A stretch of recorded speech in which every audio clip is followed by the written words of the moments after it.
Welcome back to my channel. শুভ সকাল। সকাল সকাল তোমাদের কাছে একটা ব্লগ নিয়ে চলে এসেছি। সবাই কেমন আছো বলো। দেখো আজকে সকাল সকাল উঠেই রান্নাবান্না চাপিয়ে দিচ্ছি, কারণ আজকে একটু বেরোবো, ডাক্তার কাছে যাওয়া আছে, কিছু কেনারও আছে। দেখো এখানে রান্না করার জন্য ডিম সেদ্ধ, আলু সেদ্ধ করে নিয়েছি। ওখানে এদিকে পেঁয়াজ কুচি আর ক্যাপসিকাম কুচিয়েছি। এদিকে কড়াইতে শুকনো লঙ্কা, কালো জিরা আর থেতো করা রসুন ভালো করে দিয়ে দিলাম।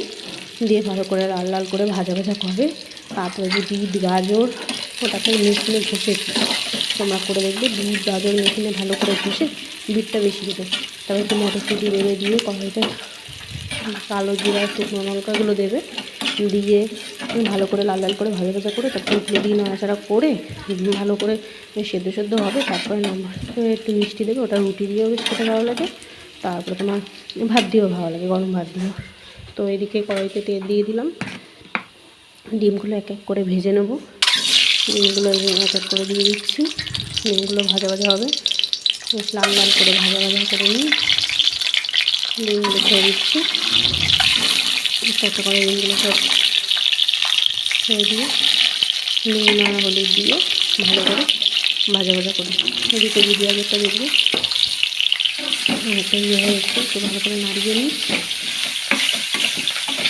একটু কাঁচা লঙ্কাও দিয়ে দেবে, খুব ভালো লাগে। অন্য রেসিপিটা করে দেখো, একটু টেস্ট করে দেখো, দারুণ লাগে। নুন হলুদ দিয়ে দিই, নুন হলুদ দিয়ে ভালো করে নাড়াচাড়া করি। আমি মটরশুঁটি দিচ্ছি, মটরশুঁটি ছাড়িয়ে দিচ্ছি। মটরশুঁটি ছাড়ানো, ডিম সিদ্ধ, খোসা ছাড়ানো ডিমের এগুলো খুব ভালো করে। এদিকে আমার দাদাভাই উঠে গেছে, তার জন্য চা গরম করে নিই। চা গরম হচ্ছে, চাটা খেতে নিই। ওকে চা দিতে হবে, সকালবেলা উঠেছে, ছুটির দিন আজকে, মানে ছুটি করেছে, শরীরটা আমার ভালো না একটু, তাই জন্য। তাও কাজ, সারাক্ষণ কাজ নিয়ে চলতে থাকে। সেই যদি হলুদ দিয়ে ভালো করে লাল লাল করে। আসলে কি বলবো মেয়েরা, এত ঠান্ডা লেগেছে, গলায় এত কফ জমে গেছে বুকে, বলার মতো না। তো কফ দিয়ে লাল লাল লাল লাল রঙ করছে। ওদিকে ভালো করে লাল লাল করে ভেজে নিলাম ডিমগুলো, তুলে নেবো।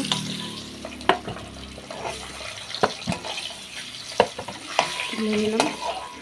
এবার এদিকে কড়াইতে জিরে সোমবার দেবো, কড়াইয়ের তেলটা গরমই আছে, জিরে সোমবার দিলাম। এর মধ্যে একে একে পেঁয়াজ ক্যাপসিকাম কুচিগুলো দিয়ে দিলাম, দিয়ে ভালো করে লাল লাল করে ভাজবো। লাল লাল করে ভাজা হলে এদিকে আদা রসুন পেস্ট, শুকনো লঙ্কা গুঁড়ো হালকা একটু দিয়েছি, কারণ কাঁচা লঙ্কা ছেড়ে দিয়েছি, টমেটো দিয়েছি। এদিকে একটু ধনে গুঁড়ো এগুলো সব দিয়ে ভালো করে মশলাটা কষিয়ে নিচ্ছি। এবার এদিকে সেদ্ধ করা আলুগুলোও দিয়ে দেবো। এদিকে দেখো হয়ে এসছে, চিনি দিয়ে দেবো।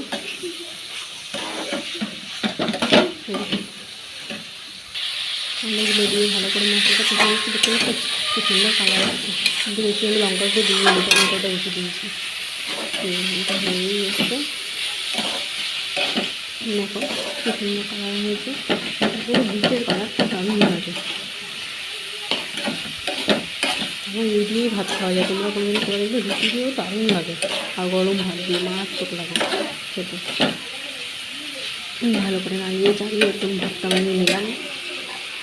এদিকে ডিমের ঝোলটা আলুটা পুরো কষানো হয়ে গেছে মশলার সাথে, একটু জল দিয়ে দিলাম, দিয়ে ভালো করে ফুটিয়ে নেবো। আসলে বেশি জল দিলাম না, কারণ সেদ্ধ করা তো আলু, সেই জন্য। এদিকে রেডি, এটা নামিয়ে নিলাম। দেখো কি সুন্দর দেখতে হয়েছে, দারুণ লাগছে দেখতে। এদিকে ডিমের ঝোলটা টকবক টকবক করে ফুটছে, ঝোল হয়েই এসছে। এরকমই হালকা পাতলা মতোই করেছি, কিন্তু আজকে এত সুন্দর কালার এসছে কারণ টমেটোটা অনেকটা দিয়ে দিয়েছি। এদিকে ঝোলটা ফুটে গেছে, এবার গরম মশলা দিয়ে নিই। মশলা দিয়ে গ্যাসটা বন্ধ করে দেবো। এদিকে ভাতটা হয়ে এসছে, ভাতটা দিয়ে নিই। এদিকে ডিমের ঝোল কমপ্লিট। এরকম হালকা করে ডিমের ঝোল দারুণ লাগে খেতে। আজকে বললাম না, আসলে ডাক্তার দেখাতে যাবো, এবার স্নান টান করে নেবো। রান্না হয়ে গেছে, এদিকে বাসনগুলো ভেজে, এদিকে একটু বেগুনটা ভেজে নিই। বেগুন একটু ভেজে নেবো। আসলে এই বেগুনগুলো তোমাদের একটা ব্লগে দেখাবো, আমরা গাছে হয়েছে দিন দিন, মানে সাদা সাদা গোল গোল গোল করে বেগুন। এগুলো না নুন চিনি মাখিয়ে ভাজা খেতে দারুণ লাগে। দেখো বলো ডিমের ঝোলটা কেমন হয়েছে দেখতে, আমার তো খুব ভালো লাগছে। তোমরাও কমেন্ট করে জানিও কেমন হয়েছে। এদিকে বেগুনটা ভাজা হয়ে গেল। এদিকে কালকে একটু বেগুনের পোড়া ছিল, সেটা একটু কড়াইতে একটুখানি নাড়াচাড়া করে নিচ্ছি। করে নাড়াচাড়া করে আসলে কালকে রাতের পেঁয়াজ কুচানো দিয়ে মাখা তো তাই জন্য। এবার এদিকে মেয়ের জন্য ম্যাগি হচ্ছে, ওদিকে ডিমের ভর্তাটা নাড়াচাড়া করছি। এরপর একটু রুটি করে নেবো, 5টা রুটি করবো, শাশুড়ি খাবে 2টো আর তোমাদের দাদাভাই খাবে 3খানা রুটি, খেয়েই বেরাবো। আমি স্নান টান করে পুজো দেবো। শাশুড়ি বলছিল আজকে পুজোটা দিতে হবে না, চলে যাও তুমি, ডাক্তার দেখিয়ে আসো আগে, কিন্তু বৃহস্পতিবার তো ভালো লাগে না না দিলে, উনিই সব রেডি করে দেয় প্রত্যেক বৃহস্পতিবার, আমি খালি পুজো দেওয়া। আসলে আমাদের এখানে হাতের সামনে সব পাওয়া যায়, বাড়ির গাঁদা ফুল তোমাদের দেখাবো, এখন তো অনেক কমে এসছে, সরা কিচ্ছু কিনতে হয় না, সব পাওয়া যায়। শহরে যেমন আমার বাপের বাড়ি এখানে যেমন কিনে নিয়ে আসতে হয়, এখানে কোনো ইয়ে নেই। তো এবার রুটিটা ভেজে নিচ্ছি, দেখো রুটিটা ভেজে নিচ্ছি, আজকে ফুলছে না কেন জানি না।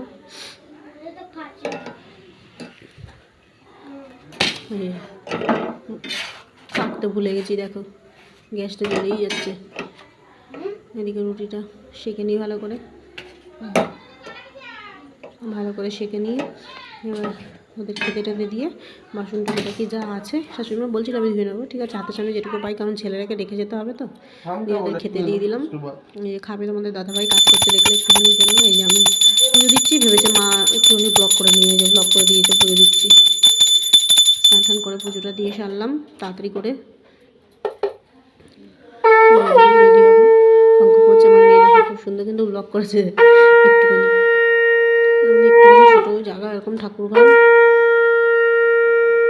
শাশুড়ির ঘর, এটা শাশুড়ির ঘরে এরকম সাইডে এরকম ঠাকুর ইয়ে করা। এদিকে ছেলেকে ভাতটা তাড়াতাড়ি খাইয়ে নিই, কারণ ওকে রেখে যেতে হবে, না থাকলে বমি টমি করে একাকার করবে, আস্তে আস্তে কতক্ষণ হবে জানি না, কারণ ডাক্তার দেখাবো, তার আগে একটু শ্রীরামপুরে কাজ আছে, ওই জন্য যেতে হবে। এদিকে শাশুড়ি পড়াচ্ছে মেয়েকে, হোমওয়ার্ক বিকালে পড়া। এদিকে আমি রেডি হয়ে গেছি, এবার বেরাবো, দেখো বেরালাম, গাড়ি স্টার্ট দেবো, ঠান্ডা লেগেছে, ডাক্তার খাওয়াও প্রচুর জানি। তার ফুলের মালা কিনে নিই, কাজ করে নিতে গেলে ফুলের মালা কিনে নিলাম বৃহস্পতিবার আজকে। এই যে ডাক্তার দেখিয়ে বেরাচ্ছি, বলবে ব্লগটা কেমন লেগেছে, ছোটোখাটোর মধ্যে ব্লগটা করছি। এই বাড়িতে চলে এসেছি, এবার বাড়িতে ঢুকে দেখবো এবার ছেলে আসছে, কেমন লাগলো ব্লগটা জানিও, আজকে এখানেই শেষ।